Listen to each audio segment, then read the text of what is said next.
Halo, pagi. Pagi, Kak. Iya. Gimana? Gimana? Udah bisa kita mulai ya, Kak? Iya bisa. Suaranya jelas kan ya? Jelas, Kak. Ini aku. Assalamualaikum warahmatullahi wabarakatuh. Selamat pagi, Kak. Waalaikumsalam. Bagaimana kabar Pagi. Kakak hari ini? Baik, baik. Gimana kabarnya? Baik juga, Kak. Baik, sebelumnya izin bertanya, Kak. Kira-kira kami memanggilnya lebih enak Bapak atau Kakak? Oh, Kak aja lah. Nggak usah. Oh, Kakak. Iya. Oke, Kak. Heeh. Saya sebagai perwakilan mengucapkan terima kasih karena Kakak sudah bersedia meluangkan waktunya untuk diwawancarai. Saya izin memperkenalkan diri saya dan rekan saya terlebih dahulu ya, Kak. Iya. Saya Lingga Permatasari dan tiga rekan saya, Nabila Syahla, Nabila Ayu, dan juga Siva Ramadhani. Kami mahasiswa aktif semester 6 Universitas Yarsi dari jurusan akuntansi. Sebelum kami memulai sesi wawancara, kami ingin kenalan terlebih dahulu nih dengan Kak Zafra. Kalau boleh tahu nama lengkap, nama panggilan, lalu untuk usianya itu berapa ya? Oke. Saya Zafra, dan nama lengkapnya Ahmad Tur Zafra. Sekarang saya 28 tahun. Kemudian saya sekarang di tahun kelima di KAP Terami Harja Pradono dan Chandra. Baik, Kak. Baik, eh, saya izin memulai sesi wawancaranya ya, Kak. Ya, silakan. Sudah berapa lama kakak menjadi seorang auditor dan saat ini posisi kakak itu sebagai apa? Oke, sekarang saya di tahun kelima saya di audit di KP Terami Harjapalo dan Chandra, sekarang menjadi senior audit. Baik, Kak. Lalu pertanyaan selanjutnya, kenapa sih kakak itu tertarik berprofesi sebagai auditor? Jadi sebagai anak akuntansi, kalau kita lihat kalau sebagai anak akuntansinya di kuliah gitu ya, peluang kerjanya tuh banyak kalau di akuntansi di audit ya. Terutama kita bisa masuk ke perusahaan-perusahaan konsultan yang lumayan besar lah bisa dibilang di Indonesia. Dan terutama sih kalau di audit itu kesempatan untuk belajarnya itu jauh lebih banyak. Oke, Kak. Lalu pertanyaan selanjutnya, bagaimana strategi yang Kak Zafra jalankan sebagai auditor hingga bisa mencapai posisi kakak saat ini? Contohnya itu kayak kuliah yang ditempuh atau ujian yang diikuti. eh Kalau ujian-ujian yang diikuti segala macam itu sih nggak ada ya karena prosesnya itu eh, kayak rekrutmen pada umumnya aja di kantor-kantor. Yang penting kita udah jelas kita anak akuntansi. Cuman untuk sampai ke titik sekarang ini sih yang penting kita mau belajar aja gitu intinya sih. Kita tunjukkan kalau kita tuh orang yang mau belajar, entah itu dari orang lain atau dari pekerjaan sehari-harinya itu aja sih. Kalau tapi mungkin bisa jadi poin plus juga kalau kita punya sertifikasi segala macam, tapi ya itu nggak terlalu dilihat lah untuk awal-awal. Baik, Kak. Terima kasih untuk jawabannya. Untuk pertanyaan selanjutnya akan dilanjutkan oleh rekan saya ya, Kak. Ya, silakan. Selanjutnya, saya Nabila Syahla, izin untuk melanjutkan pertanyaan. Pertanyaannya selanjutnya itu, untuk menjadi seorang auditor itu kan kita pasti akan mengaudit banyak ya perusahaan ya Kak. Lalu perusahaan atau industri apa saja yang sudah pernah Kakak audit nih, kalau boleh tahu? Jadi klien yang pernah saya pegang itu kebanyakan di perdagangan dan jasa dan manufaktur. Oke, baik Kak untuk jawabannya. Lalu untuk pertanyaan selanjutnya ini, dalam mengaudit perusahaan itu kan terdapat tim audit yang bekerja untuk membantu dalam proses pengauditan dan untuk memudahkan proses tersebut tuh, apakah tim kakak menggunakan audit software Kak? Sejauh ini audit software yang dipakai itu, ini kita ngomongin software audit ya. Softwarenya namanya ADA itu kalau di kantor kita itu untuk kegunaannya untuk sampling. Jadi basically kita masukin data, kemudian nanti data itu diolah secara statistik dan nanti sampel itu akan keluar. Jadi sejauh ini sih software yang dipakai itu untuk sampling. eh, Kemudian ada juga Atlas. Atlas itu untuk apa? Yang mendokumentasikan prosedur-prosedur audit segala macam, dan eh, terutama di perusahaan-perusahaan yang TBK gitu ya. Itu baru itu sih, itu aja audit software yang dipakai sehari-hari. Oke, baik Kak, untuk jawabannya terima kasih. Pertanyaan selanjutnya ini, Kak Zafra kan berprofesi sebagai auditor di Tera Miharja Pradono dan Chandra. Lalu, kalau boleh tahu ini kan, apakah KPKK ini menggunakan Atlas? Dan apakah aplikasi ini tuh sangat membantu Kakak dalam proses audit atau justru malah menyulitkan dalam proses penerapannya ya Kak? Oh, jadi memang tujuannya kan Atlas ini sebagai sarana ini ya, mendokumentasi prosedur audit. Kemudian juga kegunaannya itu untuk kontrol P2PK pada audit yang dilakukan oleh kantor kita.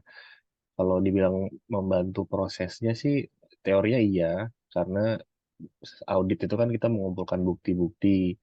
Nah, dan Atlas itu udah cukup detail sih dalam apa pertanyaan-pertanyaan di dalamnya, kemudian apa yang didokumentasikan kita di Atlas itu. Kalau pada prakteknya sih cuman butuh waktu aja sih untuk mengerjakannya, karena kita butuh waktu untuk menjawab semua pertanyaan-pertanyaan di situ. Jadi tapi pasti itu membantu sih dalam proses audit. Cuman itu aja yang tadi saya bilang, lumayan takes time aja kalau di pekerjaan sehari-hari kita. Oke, baik Kak. Terima kasih banyak untuk jawabannya. Selanjutnya ini akan dilanjutkan oleh rekan saya Nabila Yustari. Silakan. Selanjutnya saya Nabila Lestari akan melanjutkan pertanyaannya. Untuk pertanyaannya, dalam prosedur audit lanjutan kan terdapat beberapa prosedur ya Kak, seperti adanya Hmm. pengujian pengendalian, pengujian substantif atas transaksi, pengujian analitis, dan pengujian uji saldo.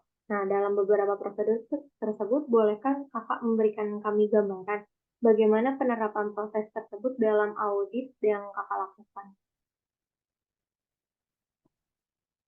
Penerapannya, eh, jadi penerapannya prosedur pengujian pengendalian, pengujian substantif itu ini penting dilakukan di awal, karena kalau kita lakukan pengujian pengendalian dan hasilnya bagus, itu dapat mengurangi lah pekerjaan kita, bisa dibilang ya, karena seperti kita tidak perlu melakukan test of detail yang terlalu banyak karena kontrolnya sudah bagus gitu, contoh ya. Kemudian prosedur analytical itu kita lakukan jadi untuk kita tahu em, bagian-bagian mana saja di perusahaan yang perlu perhatian lebih gitu loh. Kira-kira gitu sih penerapannya. Terima kasih Kak atas jawabannya. Untuk pertanyaan selanjutnya, kan dalam audit itu ada penerapan sampling audit ya Kak. Mhm. Bagaimana penerapan sampling audit dalam menjalankan proses audit yang dilakukan? Kita basically sampling itu agar kita eh, membantu kita untuk tidak over audit istilahnya gitu. Jadi kan kita punya basis materialitas. Nah, itu sangat digunakan tuh untuk menentukan bagian-bagian mana saja yang perlu diaudit, karena kita mengumpulkan bukti-bukti audit itu nggak semuanya kita eh, menggunakan sampling, dan basisnya itu dari materialitas. Jadi penerapannya itu sih, kita menerapkan materialitas dalam sampling. Baik Kak, terima kasih atas jawabannya. Untuk pertanyaan selanjutnya, saat ini kami kan mengetahui adanya audit itu berbasis resiko ya Kak. Bagaimana Mhm. cara pandang Kakak mengenai audit berbasis resiko tersebut? Kalau audit berbasis risiko, intinya semakin besar risiko itu, maka di audit itu semakin besar juga perhatian kita dan usaha kita atau pekerjaan kita di area-area yang berisiko tersebut gitu ya. Intinya gitu.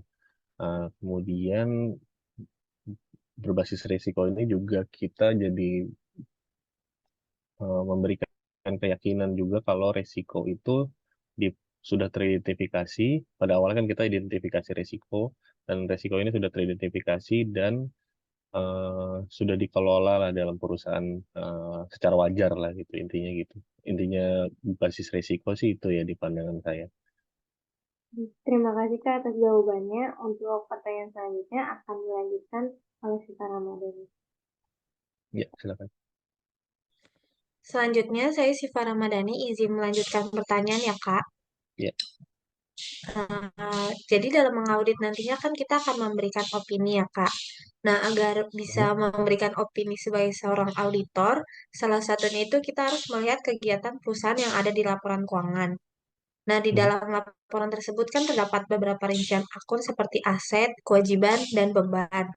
Nah, apakah dalam melakukan proses pengauditan tersebut, Kakak pernah menemukan adanya fraud, dan bagaimana tanggapan Kakak atas temuan tersebut? Oke, soal fraud. Fraud itu kan bisa sengaja atau nggak sengaja ya. Tidak bisa disengaja ataupun tidak. Misalnya seperti kalau yang kasus-kasus yang sering muncul mungkin banyak kesalahan pada pengakuan penjualan gitu, pengakuan periode penjualan misalnya mestinya penjualan ini diakui di periode selanjutnya tapi dimasuknya ke periode ini. Jadi eh, kita kita nggak di audit nggak pernah berasumsi ya, kita berdasarkan bukti yang ada aja. Jadi kita nggak ada berasumsi kalau ini disengaja atau enggak, tapi ini kita anggap sebagai temuan audit. Nah, biasanya temuan yang terkait periode pengakuan periode itu kita istilahnya bilangnya temuan cut off gitu ya. Nah, kalau tanggapannya terhadap fraud itu, kalau pengaruhnya itu ke angka, yang pasti kita akan mengajukan angka ini mesti disesuaikan gitu atau di-adjust gitu ya kita bilangnya. Sesuai temuan yang tersebut gitu, sesuai dokumennya, sesuai bukti yang kita dapat. Kemudian ada juga temuan, kalau temuan itu bentuknya terhadap kontrol atau pengendalian, biasanya nanti akan kami tuangkan pada eh, istilahnya ada manajemen letter. Jadi itu eh, surat seperti temuan-temuan audit, kesimpulan bahwa audit yang kita lakukan itu temuannya seperti ini gitu, dan itu akan berguna untuk manajemen dalam memperbaiki kontrolnya itu sih. Baik, Kak, terima kasih atas jawabannya. Untuk pertanyaan selanjutnya, pada saat ini kan saya dan teman-teman ini seringkali mendengar mengenai big data. Apakah adanya dampak dalam penggunaan big data untuk proses audit saat ini? Big data ya, bisa lebih dijelaskan dikit maksudnya, kayak lebih specifically big data yang dimaksud gitu? Big datanya itu yang kayak misalnya itu eh, kumpulan data atau dataset dalam jumlah yang sangat besar. Nah, ini yang rumit dan tidak terstruktur gitu, Kak. Biasanya sulit ditangani apalagi menggunakan manajemen basis data biasa. Contohnya kayak Gojek. Hmm. Oke, mungkin saya pernah dengar sih soal maksudnya big data dan apa namanya eh,